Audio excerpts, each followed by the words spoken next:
আমরা আসলে খুব ভেঙে যাই যখন মানুষ আমাদেরকে দেখেও না দেখার ভান করে। আমরা তখন খুব ভেঙে যাই যখন কাছের মানুষগুলো অচেনা রূপ ধারণ করে। আমরা সবচেয়ে বেশি ভেঙে যাই তখন যখন আমাদের সবচেয়ে আপন মানুষগুলো আমাদেরকে অবহেলার চোখে দেখে। কিন্তু আমরা যদি সলিউশনটা জানতে পারি যে মানুষ অবহেলা করলে আসলে আমাদের করণীয়টা কী, যদি আমরা সলিউশনটা ফাইন্ড আউট করার ট্রাই করি, আমাদের সম্মানটা আরও বেড়ে যাবে।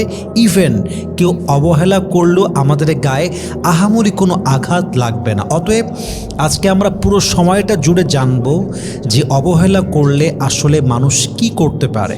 কেউ যদি আপনাকে দেখে সস্তা ভাবে, মূল্য না দেয়, গুরুত্ব না দেয়, আপনাকে অবহেলা করে, আপনি আসলে কি করতে পারেন, ইসলাম আপনাকে কি শিখিয়েছে। প্রথমত একটা কথা ভূমিকায় বলতে চাই, একটা কথা মাথায় ইনস্টল দিয়ে নেবেন যে পৃথিবীতে কারো গুরুত্ব পাওয়ার জন্য আপনি আসেন নাই।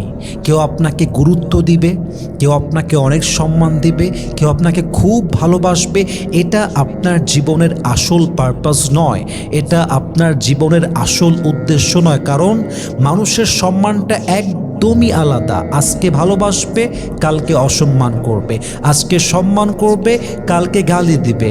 আজকে যেই মন্ত্রী ক্ষমতায় আছে সেই মন্ত্রীকে হাত দিয়ে স্যালুট করবে, পা দিয়ে স্যালুট করবে। ইভেন যদি এই মন্ত্রী কালকে ক্ষমতার রদ বদলে ক্ষমতার থেকে পদত্যাগ করতে বাধ্য হয়, যে মন্ত্রীকে গতকাল স্যালুট দিয়েছে হাত দিয়ে, ওই মন্ত্রীকে জুতা খুলে পিটাইতে পাবলিকের সময় লাগবে না, ঠিক কিনা বলেন? মানুষের সম্মানটা আসলে মেইন জিনিস নয়, মানুষের গুরুত্বের আসলে দাম নাই। আপনাকে চিন্তা করতে হবে, মানুষ যতই আমাকে অবহেলা করুক, কিয়ামতের দিন যদি আমার আল্লাহ আমাকে সম্মান দেয়, আমার দিকে সম্মানের চোখে তাকায়, আমাকে যদি মাফ করে দেয়, মুক্তি দেয়, এটা হবে আমার লাইফের সবচেয়ে বড় অ্যাচিভমেন্ট। এটাই হবে আমার জীবনের সবচাইতে বড় পাওয়া। কারো কাছে সম্মানের ভিখারি আমি নই। আপনি যতই সম্মানী হন না কেন, কেউ না কেউ আপনাকে অবহেলা করবেই করবে।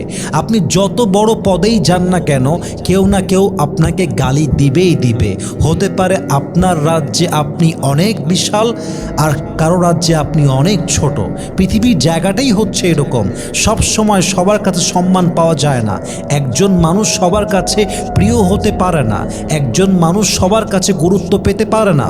অতএব আপনার আসল সম্মান দেওয়ার মালিক হচ্ছে আল্লাহ তাআলা। ডোন্ট এক্সপেক্ট ফ্রম পিপল, মানুষের থেকে আশা করবেন না। তাহলে আপনি পৃথিবীতে কারো কাছে গুরুত্ব ভিক্ষা চাওয়ার জন্য আসেন নাই, এটা আগে মাথায় ইনস্টল দিয়ে নেন। এবার আসেন করণীয় কি আছে। নাম্বার 1, যদি মানুষ আপনাকে অবহেলা করে তাহলে নিজেকে সস্তা ভাবা বন্ধ করে দেন। কারণ মানুষ সম্মান না বুঝলেই যে আপনি সম্মানী নন তা কিন্তু নয়। আপনি যদি আপনার নিজের ভিতরে সেলফ কনফিডেন্সকে ডেভেলপ করতে পারেন, যদি আপনি আপনার ভিতরে আত্মবিশ্বাস অর্জন করতে পারেন, যদি আপনি নিজেকে নিজে সম্মান করতে পারেন, আপনি যদি আপনার নিজেকে মূল্যায়ন করতে পারেন, দেখবেন পুরো দুনিয়া আপনাকে মূল্যহীন ভাবলেও আপনার মনটা ভেঙে যাবে না। কারণ আপনি জানেন যে আপনি কোনো মূল্যহীন বস্তু নন, আপনি একজন মূল্যবান মানুষ, ঠিক কিনা বলেন? নিজেকে মূল্যবান ভাবা শেখেন। মূল্যবান ভাবা মানে আমি অহংকারী হব তা নয়।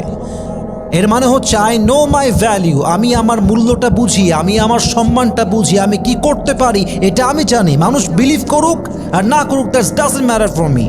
I believe in my self, I have my confidence level. আমার কাছে কনফিডেন্স আছে, আমি করতে পারবো, আমার বিশ্বাস আছে, আত্মসম্মান বোধ আছে, আমার ভ্যালু আমি জানি। কেউ খারাপ ভাবলেও কি, না ভাবলেও কি, অবহেলা করলেও কি, সম্মান করলেও কি, গুরুত্ব দিলেও কি, ইগনোর করলেও কি, ডাজন্ট ম্যাটার। কারণ আমি আমার ভ্যালু জানি। আজ হোক কিংবা কাল হোক, সফলতার চূড়ান্ত পর্যায়ে আমাকে পৌঁছায় দিবে একজন। তিনি কে? নিজেকে মূল্যহীন ভাবা বন্ধ করেন। নিজের মূল্য বোঝে সে, যে নিজের মূল্য বুঝতে পারে, যে তাকে মানুষ মূল্যায়ন করতে পারে। আর যে নিজের মূল্যই বোঝে না, তাকে মানুষ মূল্যায়ন করতে পারে না। অতএব নো ইউর ভ্যালিউ ফার্স্ট, নিজের মূল্যায়নটা আগে ভালো করে শিখতে হবে। অতএব 1 নাম্বার, মানুষ অবহেলা করলেই নিজেকে সস্তা ভাবা বন্ধ করতে হবে। রাজি আছেন তো ইনশাআল্লাহ? 2 নাম্বার, যদি কোনো নির্দিষ্ট ব্যক্তি আপনাকে অবহেলা করে, হতে পারে আপনার ফ্রেন্ড, হতে পারে আপনার ভালোবাসার মানুষ তথা লাইফ পার্টনার, হাজব্যান্ড, ওয়াইফ, বাবা মা, পরিবারের ভাই, আত্মীয় স্বজন, সবচেয়ে কাছের মানুষ যদি আপনাকে অবহেলা করে, সবচেয়ে বড় গুরুত্বপূর্ণ বিষয় হচ্ছে ভালোবাসার মানুষ অবহেলা করলে মানুষ সবচেয়ে বেশি ভেঙে যায়। যদি আপনাকে নির্দিষ্ট কোনো ব্যক্তি অবহেলা করলে কষ্ট পান আপনি তার প্রতি মায়াটা একদম কাটায় ফেলেন।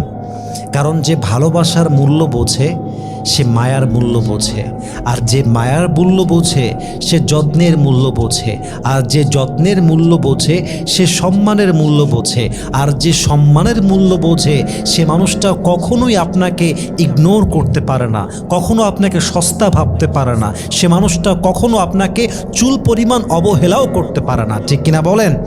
তো যে আপনাকে অবহেলা করে, আপনাকে সস্তা ভাবে, যার কাছে গেলে আপনার নিজেকে মূল্যহীন মনে হয়, আপনি তার প্রতি মায়া রাখবেন কেন? কারণ মায়া আছে যেখানে এক্সপেকটেশন আছে, সেখানে এক্সপেকটেশন আছে যেখানে মন ভাঙার কাহিনী আছে সেখানে, আর মন ভাঙার কাহিনী আছে যেখানে সম্মান হারাবার সম্ভাবনা আছে সেখানে, ঠিক কিনা বলেন? মায়া থাকলে আপনি আপনার ব্যক্তিত্বটাই ভুলে যাবেন। একটা সময় গিয়ে দেখবেন আপনার কাছে আপনার সম্মানটা জিরো হয়ে গেছে, কারণ আপনি মায়ায় পড়েছেন। আর মায়া এমন একটা চরম জঘন্য জিনিস, মায়াটা মানুষের ব্যক্তিত্ব ভুলিয়ে দেয়, মায়াটা মানুষের সম্মান ভুলিয়ে দেয়। মানুষ মায়ায় পড়লে মানুষের কাছে এতটা নিচু পর্যায়ে পৌঁছে যায় যে তার নিজের ব্যক্তিত্ব সে নিজেই ভুলে যায়, ঠিক কিনা বলেন? মায়া কাটায় ফেলবেন। মায়াটা কাটাবেন কেমনে? যে ও আমার সম্মান করলো কি না করলো কি, আমি তোরে ভালোই বাসি না। মনে করেন যে রাস্তার কোনো মানুষ গালি দিলে যে পরিমাণ আঘাত লাগে, কাছের মানুষ গালি দিলে তার চেয়ে বেশি আঘাত লাগে, কারণ আপনি তাকে চেনেন, আপনি তার আপন মানুষ মনে করেন, সে আপনার আপন মানুষ, ভালোবাসার মানুষ। কিন্তু আপনি যদি কাউকে এটা ভাবেন যে ওর প্রতি আমার কোনো মায়াই নাই, কোনো ভালোবাসাই নাই, কোনো এক্সপেকটেশনই নাই, তাহলে সে আপনাকে মূল্য দিলেও কি না দিলেও কি, আপনি মায়া কাটায় ফেলতে হবে। যদি মায়া কাটাতে পারেন আপনার সম্মান আকাশচুম্বী করবে একজন, তিনি কে? সর্বশেষ, যদি আপনি মানুষের দ্বারা অবহেলিত হন, গুরুত্ব না পান, আপনার সবচেয়ে বড় ধাপ হচ্ছে এস্টাবলিশ ইয়োর সেলফ। নিজেকে প্রতিষ্ঠিত করেন, নিজেকে এতটা উঁচু পর্যায়ে নিয়ে যান, নিজেকে এতটা বড় লেভেলে নিয়ে যান যে মানুষগুলো আজকে আপনাকে দেখলে অবহেলা করে, যে মানুষগুলো আপনাকে দেখলে গালি দেয়, যে মানুষগুলো আপনাকে দেখলে সস্তা মনে করে, নিজেকে এমন একটা লেভেলে নিয়ে যাবেন যারা আজকে অবহেলা করছে তারা যেন আপনার পর্যন্ত রিচও করতে না পারে, ঠিক কিনা বলেন? নিজের অবস্থানকে উঁচু করেন, টাকা পয়সা কামাই করেন, স্কিল ডেভেলপমেন্ট করেন, নিজের ফিটনেসের যত্ন নেন, ভালো খাবার খান, স্কিল ডেভেলপ করেন, স্বপ্নের জন্য কাজ করেন, কাজের মধ্যে ব্যস্ত হয়ে যান।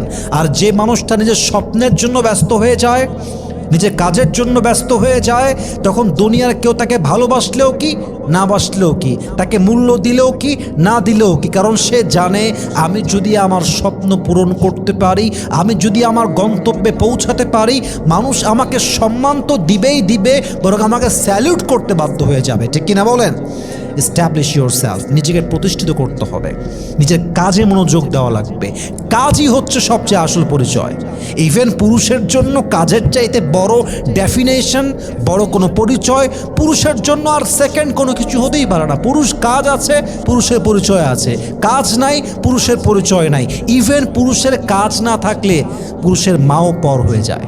এটা হচ্ছে পুরুষের জীবনের সবচেয়ে বড় বাস্তবতা। আজকে টাকা আছে, আপনার বউ আপনার কথা শুনবে।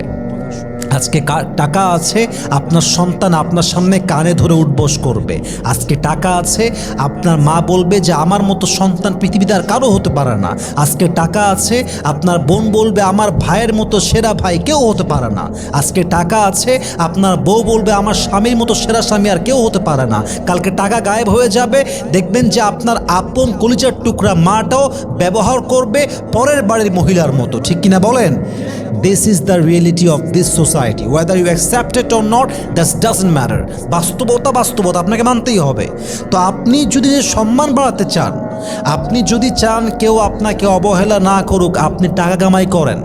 যোগ্যতা বাড়ান, স্কিল ডেভেলপ করেন, আপনি ব্যবসায় মনোযোগী হন, বিজনেস করেন, উদ্যোগী হন, নিজের জীবনে আপনি আপনার সর্বোচ্চ শিখরে পৌঁছে যান, দেখবেন সবচাইতে অবহেলা করা মানুষটাও আপনাকে দেখার জন্য, আপনার সঙ্গে মিট করার জন্য অ্যাপয়েন্টমেন্ট নিতে বাধ্য হয়ে যাবে। ঠিক কিনা বলেন? নিজেকে প্রতিষ্ঠিত করেন, নিজেকে বড় পর্যায়ে নিয়ে যান, বড় একটা লেভেলে রিচ করেন, মিলিনিয়ার হয়ে যান, বিলিনিয়ার হয়ে যান, কোটি টাকার মালিক হয়ে যান, ভালো মানুষ হয়ে যান, সম্মানিত মানুষ হয়ে যান, আল্লাহর পথে ফিরে আসেন, চরিত্র ঠিক করেন, ফিটনেসের যত্ন নেন, জিমে যান, বডি বিল্ড আপ করেন, চেহারা সুন্দর করেন, টাকা পয়সা কামাই করেন, মানুষকে জব দেন, জব সিকার হবেন না, জব দিবেন মানুষকে সবসময়, যোগ্যতা বাড়ান, দেখবেন আপনার সম্মানটা আকাশচুম্বী করবে একজন। তিনি কে? প্রিয় ভাইয়েরা আমার, যদি কেউ অবহেলা করে নিজে কাজে ব্যস্ত হয়ে যান, স্বপ্নের জন্য চেষ্টা করেন, নিজের জীবনটাকে সবচেয়ে উঁচু লেভেলে নিয়ে যাওয়ার জন্য সর্বোচ্চ ট্রাই করেন। আল্লাহ আমাদের সবাইকে বোঝার তৌফিক দান করুক, বর্ণা আমিন। স্ত্রীকে আপনি আসলে কখন তালাক দিবেন, কখন ডিভোর্স দিবেন? অনেক স্বামী দেখবেন কারণ ছাড়াই, ছোট্ট ছোট্ট কারণে তালাক দেওয়ার জন্য পাগল হয়ে যায়। ইভেন কোনো কোনো স্বামী তো এরকম আছে, বেটার অপশন পাওয়ার জন্য, অন্য কোথায় যাওয়ার জন্য নিজের স্ত্রীর উপরে মিথ্যা অপবাদ চাপিয়ে দিয়ে সিদ্ধান্ত ফাইনাল করে তালাক দিয়ে অন্য ঘরে সংসার করে। এরকম আছে না নাই? আপনাকে বেসিকলি বুঝতে হবে যে আপনি তালাকের সিদ্ধান্ত কখন নেবেন, আপনি আপনার ওয়াইফকে ডিভোর্স লেটার কখন পাঠাবেন, আপনি আপনার ওয়াইফকে আপনার সংসার থেকে আজীবনের জন্য লিভ কখন দিবেন, এটা আপনাকে, ইউ মাস্ট নো দ্যাট। এটা যদি আপনি না বোঝেন, আপনি অকারণেই তালাক দিতে পারেন। অনেক স্বামী এমনও আছে, কথা বলতে বলতেই মুখের উপরে 3 তালাক দিয়ে দেয় এবং পরে গিয়ে কান্নাকাটি করে কুল পায় না। ইভেন অনেক সংসার এমনও আছে, যেই সংসারে স্বামী তার স্ত্রীকে তালাক দিয়ে দিয়েছে, বিচ্ছেদ হয়ে গিয়েছে, তবুও তারা শরীয়তের বাহিরে গিয়ে সংসারটা করছে, প্রত্যেক দিন তারা জেনার মতো গুনাহে লিপ্ত হচ্ছে। যুবক ভাইয়েরা, ঠিক কিনা বলেন? তো আপনাকে জানতে হবে যে আপনি তালাকটা ফাইনালি কখন দিবেন, কোন মুহূর্তে পুরুষ হিসেবে বুঝতে পারবেন যে আর যাই হোক এই ওয়াইফের সঙ্গে সংসারটা আমার আর রান করা সম্ভব নয়, এটা আপনাকে বুঝতে হবে ফার্স্ট অফ অল। আমি বলতে চাই, দেখেন, ইসলাম আপনাকে কখনো ডিভোর্স দেওয়ার জন্য মোটিভেট করে না। আলটিমেটলি ইসলাম কখন ডিভোর্সটা চায় না। আসলে কোরআন কি বলে? ওয়াইন খিফতুম শিকাকা বাইনিহিমা ফাবআথু হাকামান মিন আহলিহি ওয়া হাকামান মিন আহলিহা ইউরিদা ইসলাহাই ইউওয়াফিকিল্লাহু বাইনাহুমা। আল্লাহ বলছেন, যখন তোমাদের স্বামী এবং স্ত্রীর মাঝে পারস্পরিক বিরোধটা খুব বেশি বেড়ে যাবে, তখন তোমাদের ফার্স্ট স্টেপটা হচ্ছে স্বামীর পক্ষ থেকে একজন উপযুক্ত ব্যক্তি, ওয়াইফের পক্ষ থেকে একজন উপযুক্ত ব্যক্তি পাঠিয়ে দাও, সালিশ করো, মিউচুয়াল রেসপেক্টে আসার ট্রাই করো, মিউচুয়াল আন্ডারস্ট্যান্ডিংয়ে আসার ট্রাই করো, স্বামীকে বোঝাও, বউকে বোঝাও, অ্যাডজাস্ট করার জন্য মোটিভেট করো, মানিয়ে নেওয়ার জন্য মোটিভেট করো, ইন্সপায়ার করো, বোঝাও। যদি হাজব্যান্ড অ্যান্ড ওয়াইফ উভয়ে ফিরে আসতে চায়, সংসারটা করতে চায়, একে অপরকে মাফ করে দেয়, ক্ষমা করে দেয়, অ্যাডজাস্ট করতে চায়, একই সংসারে একই ছাদে আবার তারা থাকতে চায়, আল্লাহ বলছেন যদি তারা মীমাংসা করতে চায়, আমি আল্লাহ স্বামীর হৃদয়ে ওয়াইফের জন্য, ওয়াইফের হৃদয়ে স্বামীর জন্য ভালোবাসা বেশুমার দান করবো। সুবহানাল্লাহ পড়বেন না আপনার সবাই? কিন্তু আপনি আসলে সিদ্ধান্তে আসবেন কখন, ওই স্টেপটা আপনি কখন নেবেন? ফার্স্ট অফ অল আমি যেই পয়েন্টটা এই ব্যাপারে শেয়ার করতে চাই তা হচ্ছে এই, যখন আপনি বুঝতে পারবেন যে আপনাদের রিলেশনশিপে অল দ্য ট্রাস্ট ইজ গন, এই সম্পর্কে কোনো বিশ্বাস বলতে কোনো কিছু বাকি নেই।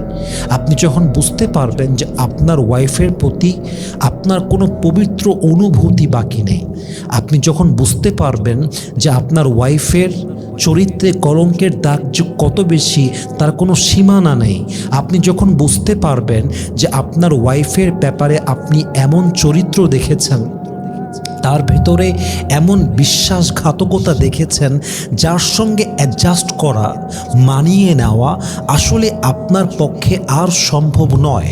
আপনি আপনার চোখে আপনার ওয়াইফের এমন এমন বেইমানি দেখেছেন, এমন এমন চরিত্র দেখেছেন, এমন এমন নিমক হারামি আপনার সামনে সুস্পষ্ট প্রমাণিত হয়ে গিয়েছে এভিডেন্স সহ, যার সাথে আপনি আর লড়াই করতে পারবেন না, যে অনুভূতি নিয়ে আপনি আর বাঁচতে পারবেন না, যে অনুভূতির সঙ্গে যুদ্ধ করতে করতে আপনি ক্লান্ত, যে সম্পর্কে বিশ্বাস নাই, ভালোবাসা নাই, মায়া নাই, যাকে দেখলেই মনের ভেতরে মানসিক যন্ত্রণা শুরু হয়ে যায়, তখন বুঝে ফেলবেন প্রতিনিয়ত এমন জঘন্য অনুভূতির সাথে যুদ্ধ করে বাঁচার চাইতে একা বাঁচা, একা মরা হাজার গুণ বেশি উত্তম। ঠিক কিনা বলেন? তাহলে যখন দেখবেন বিশ্বাস নামের বস্তুটাই হারিয়ে গিয়েছে, ভালোবাসা নামের বস্তুটাই হারিয়ে গিয়েছে, মায়া নামের জিনিসটাই গায়েব হয়ে গিয়েছে, ভরসাই করা যায় না, বিশ্বাসই করা যায় না, মাথায় রাখবেন যেই বউকে দেখে আর বিশ্বাসই করা যায় না, একে যদি নিয়ে আপনি সংসার করার জন্য বারবার ট্রাই করেন, যে আপনার বিশ্বাস নিয়ে আজকে খেলেছে, কালকে যখন আপনি অ্যাডজাস্ট করে সংসার আবার করবেন, 10 মাস পরে গিয়ে এই নারী আপনাকে মিথ্যা মামলা দিয়ে, মিথ্যা অপবাদ দিয়ে ফাঁসাতেও পারে। ঠিক কিনা বলেন? কারণ যেই নারী বেইমানি করতে পারে, যেই নারী আপনার বিশ্বাসে আঘাত করতে পারে, সে নারী সব করতে পারে, ট্রাস্ট মি। কারণ যে বিশ্বাস নিয়ে খেলতে পারে তার কাছে আর অন্য অন্যায় কিছুই মনে হয় না। কারণ যে বিশ্বাসে আঘাত করতে পারে সে তো কোনো ভালো ঘরের সন্তানই হতে পারে না। ঠিক কিনা বলেন? তাহলে আগে বুঝবেন যে আপনি কি ওই সিচুয়েশনে আসছেন কি না, যে আপনার বিশ্বাস এমন লেভেলে গেছে যে আপনি আর যুদ্ধ করতে পারছেন না, আপনার স্ত্রীর চরিত্রহীনতা এত বেশি যে আপনি আর মানতেই পারছেন না, আপনার স্ত্রীর এমন এমন কলঙ্ক আছে যা আপনি সহ্যই করতে পারছেন না, তখন গিয়ে আপনি স্টেপ নেবেন যে আপনি ডিভোর্স দিবেন কি দিবেন না, তখন আপনি সিদ্ধান্তটা ফাইনাল করবেন। Number 1 point. নাম্বার 2, আপনি যখন দেখবেন যে আপনার ওয়াইফ অন্যায় করার পরে আপনি বুঝিয়েছেন এবং তাকে আপনি বলেছেন যে তুমি এই কাজটা আর করতে যেও না, তুমি এই অন্যায়টা আর করো না, আমি কিন্তু এটা সহ্য করতে পারবো না, বুঝিয়েছেন, 1 মাসও যায় নাই, আবার সে অন্যায় করতেছে। আবার বুঝিয়েছেন, তার মাকে বলেছেন, বাবাকে বলেছেন, তাকে বসিয়ে আবার বুঝিয়েছেন যে তুমি এই কাজ করতে যেও না, আমি কিন্তু আর ছাড় দিব না, সে আবার অবাধ্য হয়েছে।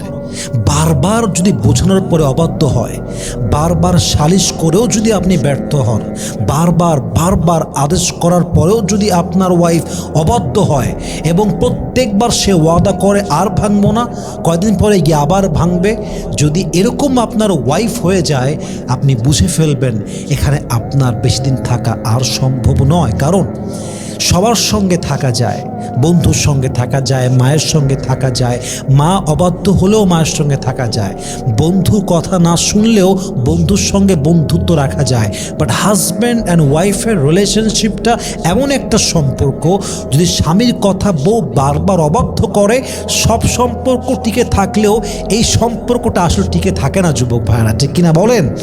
তো যখন আপনি দেখবেন যে আপনার ওয়াইফকে বোঝানোর পরেও বারবার সে অমান্য হচ্ছে, বারবার সে অবাধ্য করছে, বারবার সে অবাধ্য হচ্ছে, আপনার আদেশ মানছে না, তখন আপনি সিদ্ধান্তের দিকে এগোতে পারেন।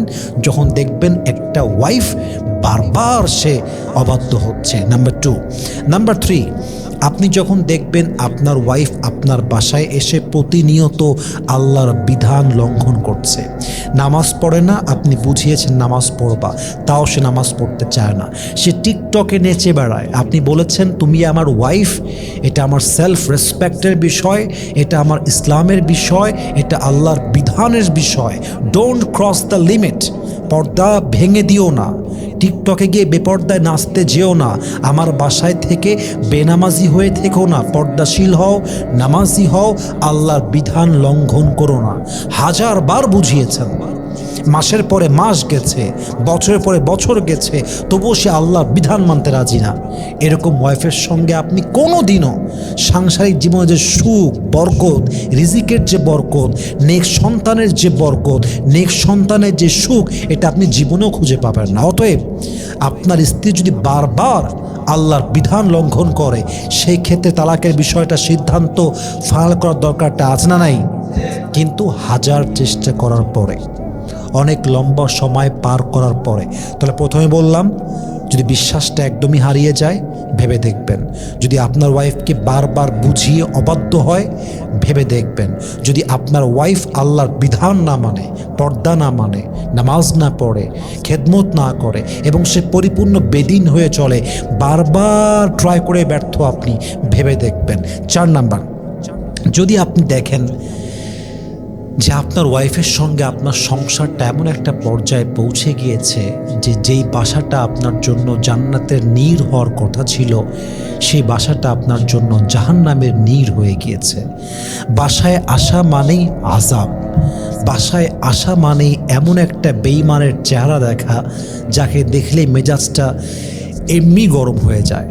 বাসায় আসা মানেই প্রতিনিয়ত মারামারি, বাসায় আসা মানেই প্রতিনিয়ত ইনসাল্ট করা, বাসায় আসা মানে প্রত্যেক দিন মানসিক চাপ। সংসারে যদি আসলে শান্তি না থাকে, মানসিক প্রশান্তি না থাকে, ওয়াইফের প্রতি ভালোবাসা না থাকে, সম্মান না থাকে, এটা আসলে জাহান্নামের টুকরা ছাড়া আর কিছুই বাকি থাকে না। তো যদি সম্পর্কটা এমন একটা পর্যায়ে পৌঁছে যায় যে ওয়াইফের প্রতি ভালোবাসাও নাই, সম্মানও নাই, বাসায় আসলে আপনি সুখও খুঁজে পান না, বাট সন্তানের দিকে তাকিয়ে আপনারা অ্যাডজাস্ট করার ট্রাই করছেন, কিন্তু মাথায় রাখবেন যদি সন্তান থাকা অবস্থায় আপনার ওয়াইফের প্রতি আপনার সম্মান না থাকে, সারাদিন মারামারি, কাটাকাটি, ঝামেলা, চিল্লাফাল্লা, যে সন্তানের জন্য সংসারটা টিকিয়ে রেখেছেন, দেখবেন সেই সন্তানটা এই সংসারে থেকে মানুষ না অমানুষ হয়ে যেতে পারে। ঠিক কিনা বলেন? কিন্তু যদি আপনারা সব কিছুর পরে দুইজন মিলে সিদ্ধান্ত নিয়ে আলাদা গিয়ে থাকতে পারেন, তাহলে এমন হতে পারে একসঙ্গে থেকে সন্তান যেই মানসিক চাপের শিকার হতো, সেই সন্তানটা মানসিক শান্তিতে বসবাস করতে পারে, বড় হতে পারে, সুস্থ জীবন যাপন করতে পারে, একটা সন্তান ভালো মানুষ হয়ে গড়ে উঠতে পারে। ঠিক কিনা বলেন? তাহলে অবশ্যই বুঝবেন তালাক দেওয়ার পূর্বে যে আপনার ওয়াইফের চরিত্রগত দিকটা ভালো আছে কিনা, আপনার ওয়াইফকে বিশ্বাস করা যায় কিনা, আপনার ওয়াইফকে বারবার বোঝাবার পরে সে আসলে আপনার আনুগত্যশীল হয়ে গেছে কিনা, আপনার ওয়াইফ আগে পর্দা করতো না, বারবার বলে এখন পর্দা করছে কিনা, আপনার ওয়াইফ আগে বেদিন ছিল, বারবার বুঝিয়ে এখন সে দিনের পথে ফিরে আসছে কিনা, আপনার ওয়াইফকে দেখে আপনার মনের প্রশান্তি মিলে কিনা, আপনাদের লাইফটা কোনো মতে অ্যাডজাস্ট করা যায় কিনা। যখন দেখবেন যে না, সব চেষ্টা ব্যর্থ, সব সালিশ ব্যর্থ, বিশ্বাস নেই, ভরসা নেই, সংসার মানে আযাব, বউ মানে আযাব, দেখলেই মানসিক জ্বালার জ্বালা, যন্ত্রণা, জুলুম, মারামারি, কাটাকাটি, অসম্মান, অপমান, সংসার মানেই জাহান্নাম, তখন ভেবে দেখবেন যে এই সংসারটা আসলেই রাখা যায় কিনা। তখন আপনি ফাইনালি সিদ্ধান্ত নেবেন। কোনোভাবেই তাড়াহুড়ো করে ইচ্ছা হয়েছে ঠাস করে তালাক দিয়ে দিবেন তা নয়। ওয়াইফকে মায়ের বাসায় পাঠিয়ে দেন বা যে কোনো একটা স্টেপে আসেন, কিন্তু হুট করে সিদ্ধান্ত নিলে আজীবন আপনি পস্তাতে পারেন। আল্লাহ প্রত্যেকটা পুরুষকে বোঝার তৌফিক দান করুন, পড়া আমিন। সন্তান থাকলেও আপনি আসলে তালাকের সিদ্ধান্ত কখন নেবেন? অনেকে আমরা প্রায় বলি যে সন্তানের দিকে তাকিয়ে আমি সংসারটা করছি, আমি আমার স্ত্রীকে অনেক আগেই তালাক দিয়ে দিতাম, কিন্তু জাস্ট বাচ্চা আছে বলে তালাকটা দিতে পারছি না। অনেক স্ত্রী বলে আমি আমার স্বামীর সংসার অনেক আগেই ছাড়তাম, জাস্ট বাচ্চার দিকে তাকিয়ে সংসারটা আমি আজও পর্যন্ত ধরে রেখেছি। নাও দ্য কোয়েশ্চেন ইজ, বাচ্চার দিকে তাকিয়ে আসলে আপনি কতক্ষণ পর্যন্ত সংসারটা রান করবেন? কোন অবস্থায় পৌঁছালে বাচ্চা থাকা সত্ত্বেও আপনার ডিভোর্স দেওয়া ভালো, ডিভোর্স নেওয়াটাই ভালো? এই প্রবলেমটার সলিউশন আজকে আমরা কোরআন থেকে, হাদিস থেকে, ইসলাম থেকে ফাইন্ড আউট করার ট্রাই করব, বলেন ইনশাআল্লাহ। ফার্স্ট অফ অল আমি একটা মেসেজ দিতে চাই কোরআন থেকে। প্রত্যেকটা হাজব্যান্ড এবং ওয়াইফকে বলবো, please listen to me with such a rapt attention. একদম মনোযোগ দিয়ে শুনবেন, অলমোস্ট লাইক এ চাতক বার্ড। যারা আমাকে শুনছেন এবং যারা আমাকে অনলাইনে আগামীতে শুনবেন, খুব মনোযোগ দিয়ে শুনবেন। ইসলাম কখনোই ডিভোর্সটাকে পছন্দ করে না। আল্লাহর কাছে সবচাইতে জঘন্যতম হালাল কাজ, সবচাইতে অপছন্দনীয় হালাল কাজ হচ্ছে ডিভোর্স দেওয়া, তালাক দেওয়া। আল্লাহ এটা পছন্দ করেন না। এজন্য কোরআনে আল্লাহ তাআলা বলেছেন, ওয়া ইন খিফতুম শিকাকা বাইনিহিমা ফাবআথু হাকামান মিন আহলিহি ওয়া হাকামান মিন আহলিহা ইউরিদা ইসলাহা ইউওয়াফিকিল্লাহু বাইনাহুমা। আল্লাহ বলছেন, যখন তোমরা স্বামী স্ত্রীর পারস্পরিক বিরোধটাকে এত বেশি বাড়তে দেখবা যে ঝামেলা অনেক বেশি বেড়ে যেতে পারে, তোমাদের প্রথম স্টেপটা হচ্ছে স্বামীর পক্ষ থেকে উপযুক্ত একজন ব্যক্তি এবং স্ত্রীর পক্ষ থেকে উপযুক্ত একজন ব্যক্তিকে তোমরা পাঠাও, সালিশ করো, বোঝাবার ট্রাই করো, মিউচুয়াল একটা আন্ডারস্ট্যান্ডিংয়ে আসার ট্রাই করো। এবং আল্লাহ তাআলা এটাও বলছেন, যদি স্বামী এবং স্ত্রী মীমাংসা করতে চায়, তারা যদি অ্যাডজাস্ট করতে চায়, তারা যদি একে অপরকে ক্ষমা করে আবার মানিয়ে চলতে চায়, আবার সংসারে ফিরে আসতে চায়, আবার একটা নতুন জীবন তারা একসঙ্গে শুরু করতে চায়, আল্লাহ তাআলা বলছেন যখন তারা মীমাংসার ইচ্ছা করবে, সাথে সাথেই আমি আল্লাহ তাআলা স্বামী এবং স্ত্রী উভয়ের হৃদয়ের মাঝে একটা অসাধারণ ভালোবাসা, মায়া সৃষ্টি করে দিব। সুবহানাল্লাহ পড়বেন না আপনারা? তাহলে ইসলাম চায় আপনাকে শেষ পর্যন্ত টিকিয়ে রাখতে। ইসলাম চায় যে হাজব্যান্ড এবং ওয়াইফের রিলেশনশিপটা দুনিয়াতে শেষ হয়ে যাবে তা নয়, বরং এই সম্পর্ক ইসলাম চায় জান্নাত পর্যন্ত থাকবে। অতএব ইসলাম কখনো আলটিমেটলি ডিভোর্সটা চায় না, এটা ইসলাম পছন্দ করে না। বাট একটা সিচুয়েশন আছে, যে সিচুয়েশনে পৌঁছে গেলে সন্তান থাকা অবস্থাতেও তালাক হওয়াটাই সবচেয়ে উত্তম। সেই সিচুয়েশনটা হচ্ছে এরকম, যখন আপনি দেখবেন যে আপনার জীবন সঙ্গী, যে আপনার জীবনের সবচেয়ে বড় স্বস্তির জায়গা হওয়ার কথা ছিল, সবচেয়ে বড় শান্তির জায়গা হওয়ার কথা ছিল, সে মানুষটাকে দেখলে শান্তি পাওয়া তো দূরের কথা, দেখলেই বিষ মনে হয়, দেখলেই জাহান্নাম মনে হয়, দেখলেই আযাব মনে হয়।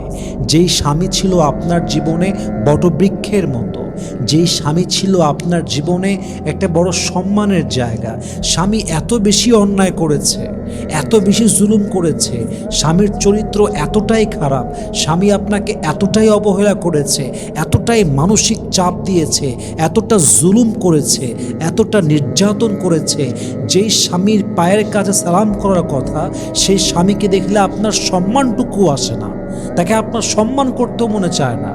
যে স্ত্রী হচ্ছে আপনার জান্নাতের সাথী, যে স্ত্রী আপনার মানসিক স্বস্তির জায়গা, যে স্ত্রী আপনার মানসিক শান্তির জায়গা, যে স্ত্রীকে দেখলে আপনার কলিজা ঠান্ডা হয়ে যাওয়ার কথা, কিন্তু স্ত্রীর অন্যায়ের জন্য, তার চরিত্রের জন্য, তার ব্যবহারের জন্য, তার অবহেলার জন্য, তার পরকীয়ার জন্য, তার বেঈমানের জন্য, বিশ্বাসঘাতকতার জন্য সে এমন একটা লেভেলে পৌঁছে গিয়েছে, তাকে দেখে মানসিক শান্তি পাওয়া তো দূরের কথা, দেখলেই জাহান্নামের আগুন মনে হয়, দেখলে ভেতরে একটা জ্বালা যন্ত্রণা শুরু হয়ে যায়, যাকে দেখলেই বেঈমানের কথাগুলো স্মরণ হয়ে যায়। সম্পর্ক যদি এই লেভেলে পৌঁছে যায়, ট্রাস্টও নাই, বিশ্বাসও নাই, ভরসা নাই, মিউচুয়াল আন্ডারস্ট্যান্ডিং নাই, একে অপরের প্রতি সম্মান নেই, ভালোবাসা নেই, যত্ন নেই, দায়িত্ব নেই, যদি এমন একটা অবস্থা আপনি পৌঁছে যান, সেই মুহূর্তে সন্তানের দিকে তাকিয়ে সংসার করার চাইতে বিচ্ছেদ নিয়ে আলাদা বাঁচা এবং সন্তানের দায়িত্ব প্রপারলি দূর থেকে হলে আদায় করা, এটাই সবচাইতে বেশি উত্তম। ঠিক কিনা বলেন? বাবা কি বলবে? আমার যে দায়িত্ব ভরণ পোষণ, এটা আমি অলওয়েজ দেব, এই দায়িত্ব থেকে আমি কখনো পালিয়ে যাওয়ার ট্রাই করব না। এবং আমার সন্তানকে একসঙ্গে সংসার করলে প্রত্যেক দিন দেখতে পেতাম, সেখানে মাসে একবার দেখব, সপ্তাহে একবার দেখব, 2 মাসে 3 বার দেখব, ভরণ পোষণ রাইট টাইমে দিব, ফোনে খবর নিব, ভিডিও কলে দেখব, মাঝে মাঝে নিজে গিয়ে দেখব। এবং মা বলবে যে আমি আমার সন্তানকে আগলায় রাখবো, আমার সন্তানের যে দায়িত্ব আমি মা হিসেবে পেয়েছি, আই উইল ডু ইট, আমি সব করব, I will perform all the responsibilities that I have on my shoulder, আমি সব করতে রাজি আছি, আমার যা দায়িত্ব তাই আমি নিভাতে চাই। তো যদি আব্বা আম্মা আলাদা হয়ে গিয়ে একে অপরের দায়িত্ব ভুলে না যায়, একে অপরকে মানুষ করার যেই সন্তানকে মানুষ করার যে দায়িত্ব উভয়ের উপরে আছে, এটা যদি ভুলে না যায়, এখান থেকে যদি পালিয়ে না যায়, তাহলে এই ক্ষেত্রে বিচ্ছেদ নিয়ে শান্তির জীবন গড়াটাই হচ্ছে সবচেয়ে উত্তম পদ্ধতি, ঠিক কিনা বলেন?